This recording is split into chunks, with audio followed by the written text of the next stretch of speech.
Pemirsa, upaya pencurian di kawasan pura kembali terjadi di Tabanan. Kali ini terjadi di Pura Kahyangan 3, Pura Purwa, Desa Adat Lumajang, Kerambitan.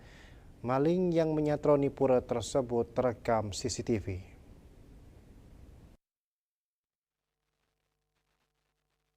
Dari pantauan CCTV, pelaku sempat terekam melakukan aksinya sekitar pukul 00.49 WITA, Minggu 15 September.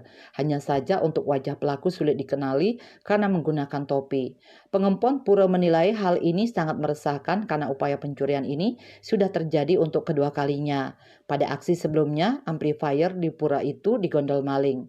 Bendesa Adat Lumajang Idewo Gede Evariana mengatakan aksi pencurian di Pura-Purwa ini cukup meresahkan. Aksi pencurian yang terjadi di akhir bulan Agustus 2024, pelaku mengambil amplifier yang ada di dalam pura. Upaya pencurian kembali terjadi untuk kedua kalinya. Peristiwa ini baru diketahui saat Kramo tengah ngayah jelang Hari Raya Galungan. Kondisi gembok di gedung penyimpanan terlepas. Sontak saja Krama dan pengurus adat mengecek ke dalam, khususnya pada berangkas tempat penyimpanan Pratime. Atas kejadian ini, pihak pengurus adat berencana melakukan pertemuan untuk rembug sebagai upaya menjaga kawasan di pura ke depannya. Puspawati, Bali Pos melaporkan.